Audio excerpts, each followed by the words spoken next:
Hello, j'espère que vous allez tous bien. Moi, je vais bien par la grâce de Dieu. Si toi, c'est la première fois que tu écoutes cette vidéo, sache que je suis Fleur Bras, la responsable des établissements BF. Alors aujourd'hui, je vais parler de quoi? Je vais parler des 6 habitudes qui peuvent détruire un couple. 6 habitudes qui peuvent détruire un couple si on ne fait pas attention. Vous savez, lorsque nous entrons en couple, nous avons tendance à penser que les choses vont aller tout seules. Nous avons tendance à penser que si nous ne faisons pas d'efforts, tout va bien aller. Alors j'ai envie de te dire à toi qui me regarde que l'amour, ça s'apprend. L'amour, ça demande à être cultivé comme un champ. Oui, ça demande à être cultivé comme un champ. Alors je vais te dire 6 points très importants qui, si tu ne fais pas, tu vas laisser mourir ton couple. Reste scotché et on se dit à tout à l'heure. Si toi également tu me suis, ça fait un bon bout, je tiens à te dire merci. Merci de prendre le temps de m'écouter, d'écouter mes vidéos. Sans plus tarder, on se retrouve tout de suite pour parler des 6 habitudes qui peuvent être néfastes pour un couple. Vous voyez, il neige. J'adore ce temps.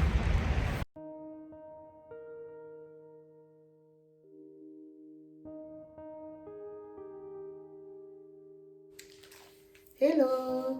Nous sommes de retour pour aborder ce thème qui vraiment me semble être important. Alors, je vais commencer en disant, qu'est-ce qui fait qu'un couple tient la route par rapport à un autre couple? Cette question m'a longuement intéressée et j'ai pris la peine d'aller vers mes aînés, d'aller vers mes parents, de discuter avec des amis. Et sur la base de cette discussion, je veux partager avec toi à travers cette vidéo les 6 habitudes qui peuvent détruire ton couple à long terme. J'ai vraiment pris mes notes.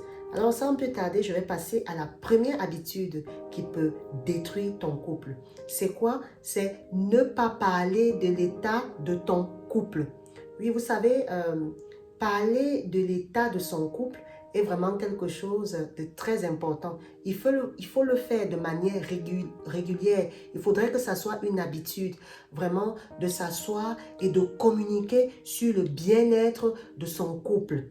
Voilà, vraiment, après tout, le couple ici, c'est quoi? C'est un noyau, c'est vraiment un noyau principal de 2 personnes qui ont choisi de vivre ensemble, de 2 personnes qui ont décidé de s'aimer, de 2 personnes qui ont décidé de cheminer ensemble.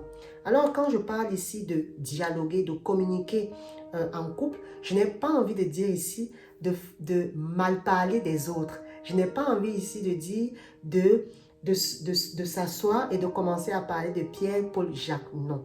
Parler ici de son couple, communiquer ici, revient à dire que tu parles de toi, c'est-à-dire ce que tu ressens. Tu écoutes ton conjoint parler de lui, de ce qu'il ressent. Vous parlez de votre couple. Alors j'ai envie de te dire à toi qui me regarde que sache que euh, dans un couple, il existe 3 entités. Il existe toi qui est une entité, ton conjoint qui est une entité et le couple en part entière. Généralement, on a tendance à ignorer que le couple ici est une entité. Alors la base d'un couple ici est vraiment très important et vraiment important de surveiller sa santé. Oui, surveiller comment notre couple évolue. Donc, vraiment, c'est un point très important ici. Moi, je te propose ici de prendre du temps, de discuter, d'écouter et d'accepter son conjoint. Voilà. Donc, très important ici, cette première habitude ici, on a tendance à confondre communiquer avec son partenaire en faisant du ragot avec son partenaire. Vraiment, moment très privilégié. On va passer à la deuxième habitude.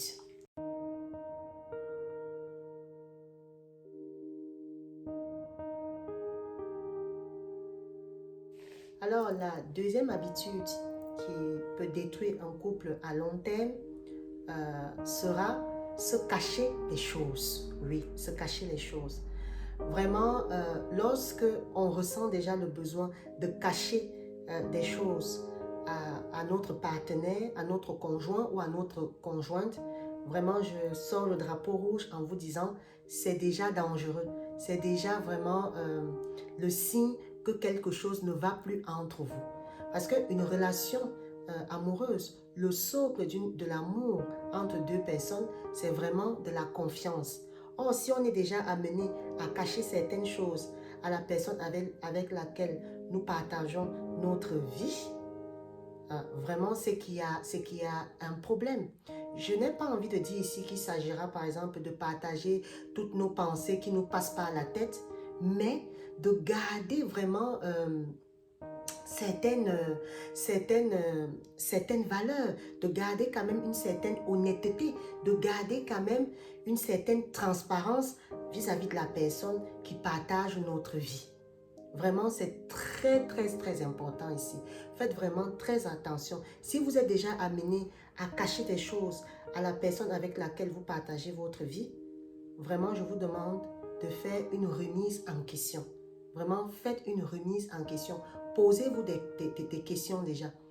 Oui, parce que je vois souvent autour de moi des personnes qui me disent non, j'ai pas envie de dire ça à mon conjoint ou à ma conjointe parce qu'il va mal le prendre.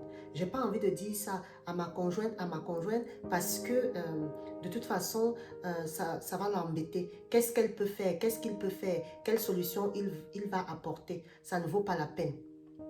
Alors j'ai envie de te dire à toi qui me regarde que créer une relation durable et épanouissante sur le long terme nécessite vraiment de partager ses intentions, nécessite vraiment de partager des désirs, nécessite de partager ses peurs avec la personne qui partage notre vie. Sinon, j'ai envie de te dire à toi qui me regarde, à quoi ça sert d'être dans un couple si on ressent le besoin de cacher des choses à la personne qui partage notre vie. Vraiment, faisons vraiment attention. Dans notre communauté, vous verrez par exemple, à titre d'exemple sur cette deuxième habitude, l'un des couples qui fait par exemple ce qu'on appelle communément dans la zone subsaharienne et dans certaines contrées, des tontines, où la personne ne ressent pas le besoin de le dire à son conjoint, elle cache cela ou il cache cela à sa conjointe. J'ai envie de dire, c'est vraiment très dangereux et néfaste pour le long terme. Sans plus tarder, on passe à la troisième habitude qui peut détruire un couple à long terme.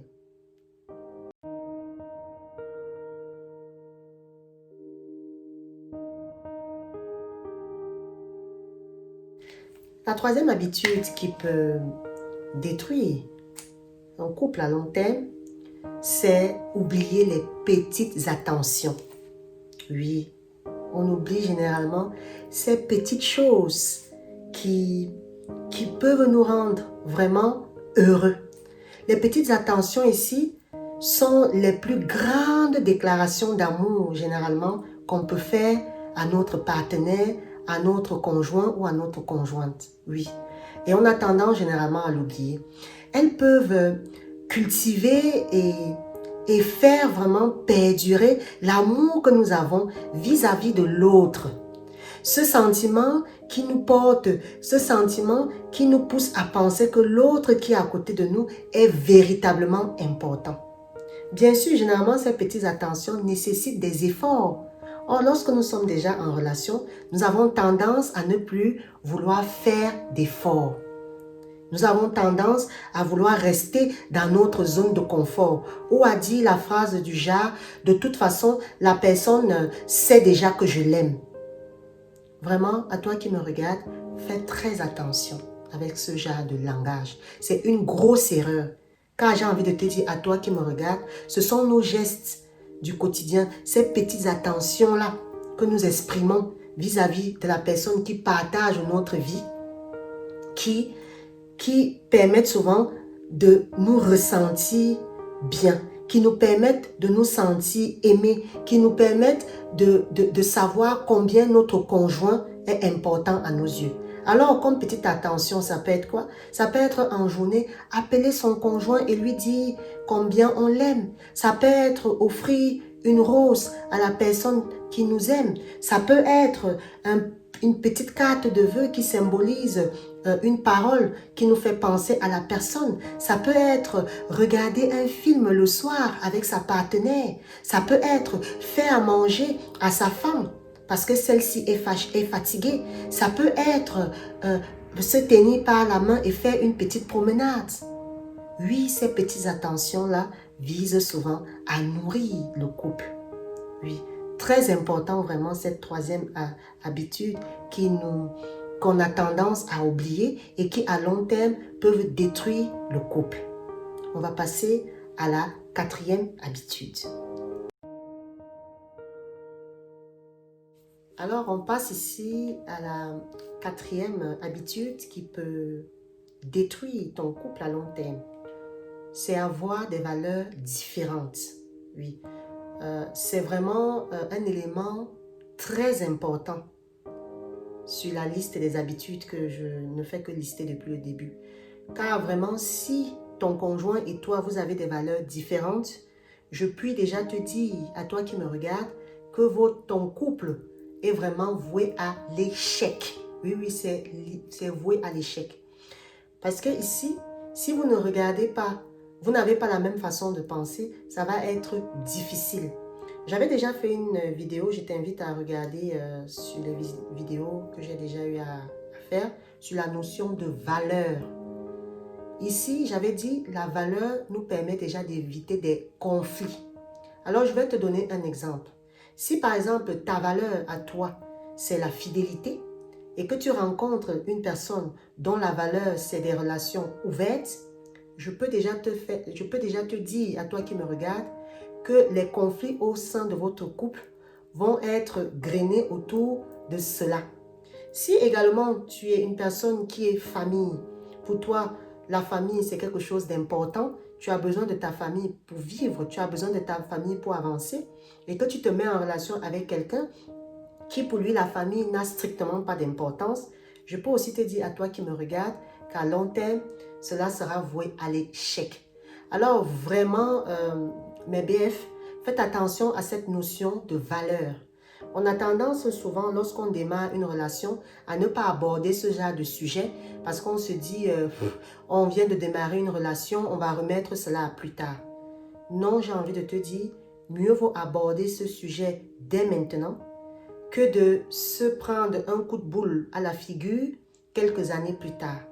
Alors vraiment, faites très attention à cette notion de valeur. La valeur ici est très importante. Il faut vraiment que le couple tende vers des valeurs communes. On va passer à la cinquième habitude. Alors la cinquième attitude ici qui peut faire en sorte qu'un couple se brise à long terme, ça rejoint un peu le quatrième point, hein. Ça sera ne pas avoir une même vision. Ne pas avoir une même vision. Oui. Vous savez, partager la même vision avec son conjoint, ça permet au couple d'évoluer dans un même sens. Ce qui semble logique. Je vais vous donner un exemple ici. Supposons que vous avez votre vision à long terme pour vous, c'est de voyager, de faire le tour du monde et vous prévoyez avoir des enfants dans 5 ans. Alors vous vous mettez en relation avec une personne qui, lui, sa vision, c'est d'avoir des enfants maintenant et il n'aime pas les voyages. Je puis vous assurer qu'il y aura des problèmes dans votre foyer. Ah oui, je peux prendre d'autres exemples. La vie de couple, j'ai envie de te dire à toi qui me regarde, c'est un accord sur les projets. La vie de couple, à toi qui me regarde, c'est de définir ce qu'on aimerait concrétiser ensemble. La vie de couple, à toi qui me regarde, ce sont des objectifs communs à atteindre. C'est de définir le style de vie que nous espérons avoir ensemble.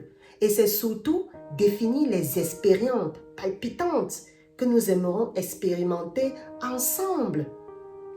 Or, lorsque nous nous mettons en couple, nous avons tendance à ne pas s'asseoir pour parler de cette vision, pour parler de cette vision de notre couple. Alors, à toi qui me regardes, sache que un couple qui n'est pas aligné avec la même vision, je vous assure par expérience et de par les conseils de mes aînés, ça va engendrer, mais alors beaucoup de conflits inutiles liées à des sentiments de frustration. Frustration, pourquoi? Parce qu'on aura le sentiment que la personne ne nous comprend pas. Ça va attirer également des conflits liés, des conflits inutiles qui vont engendrer de la déception. De la déception, pourquoi? Tout simplement parce qu'on aura la sensation que la personne ne nous comprend pas. La personne ne veut pas notre épanouissement. Alors, à toi qui me regardes, fais attention à ce point 5. Très important. Vous devez, si vous êtes en couple, prendre le temps de vous asseoir avec votre conjoint, et de définir là où les visions que vous souhaitez atteindre.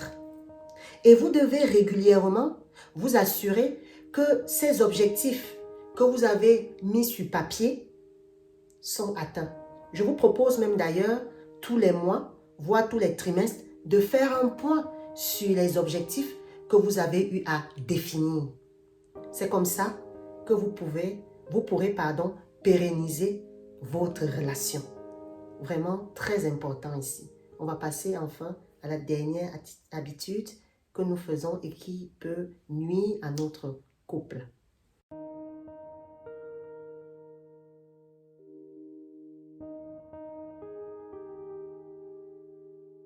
Alors la dernière habitude ici qui peut nuire à notre couple, je l'ai gardée pour la fin, c'est se mentir à soi-même. Vous savez, mentir à son conjoint, c'est une chose, mais se mentir à soi-même par rapport à ce que l'on veut vraiment, mais alors ce que l'on veut vraiment, c'est une autre chose. Et les conséquences souvent ne sont pas bonnes. Je vais donner quelques exemples ici en t'expliquant c'est quoi se mentir à soi-même. Par exemple, se mentir à soi-même, c'est par exemple savoir qu'on n'aime plus la personne, mais on reste en relation avec cette personne tout simplement parce que cette personne est aimée de notre famille, tout simplement parce que cette personne est aimée de notre cercle d'amis. Alors, on veut rester celle qui est correctement correcte, comme je le dis toujours. Se mentir à soi-même ressemble à quoi? Ça ressemble aussi au fait que on accepte de fonder une famille alors qu'au fond de nous-mêmes, nous ne sommes pas encore prêtes. Alors qu'au fond de nous-mêmes, nous envisageons peut-être de faire le tour du monde avant de le faire. Se mentir à soi-même, c'est quoi? C'est de savoir que nous sommes en couple avec cette personne et que nous ne l'aimons plus, que nous ne sommes pas heureux, que nous ne sommes pas bien, mais nous continuons à rester dans cette relation. Tout simplement parce que nous avons peur du regard des autres. Tout simplement parce que nous avons peur de que dira-t-on. Alors j'ai envie de te dire que si tu continues à te mentir à toi-même, tu ne seras jamais heureux. Et lorsque nous nous mentons sincèrement à nous-mêmes, nous sommes vraiment malheureux. Nous sommes vraiment malheureux parce que nous portons un masque. Nous ne sommes pas nous-mêmes. On cherche à faire plaisir aux autres. Alors j'ai envie de te dire, fais attention à ce dernier point. Parce que tôt ou tard, tu vas prendre la décision difficile d'être toi-même. Tôt ou tard, il arrivera où tu seras obligé de tomber le masque. Voilà ce que je voulais te dire sur ce 6e point. Sans plus tarder, on va passer à la conclusion. Alors, voilà, nous sommes déjà au terme de la vidéo. Avant de terminer la vidéo, j'aimerais te dire, si tu regardes, il y a des belles boucles là. Vous pouvez les avoir en plusieurs coloris. Vous aurez des photos sur ma page Facebook, Africa Établissement BF, et notre collier mythique que je ne cesse de présenter. Vous pourrez aussi voir sur notre page Facebook. Alors, pour conclure cette vidéo, je voulais te dire à toi qui me regarde que le couple, c'est une entité. Le couple, c'est un œuf. Si on ne préserve pas cet œuf, il se casse et c'est terminé. Alors aujourd'hui, je n'ai pas voulu te dire quoi faire pour maintenir ton couple.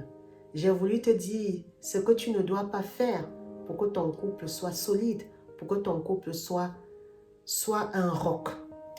Alors, en mettant en place des stratégies qui vont viser, pardon, à éviter des habitudes que nous avons au quotidien, tu verras que tu seras comme tous ces couples qui ont une bonne longévité.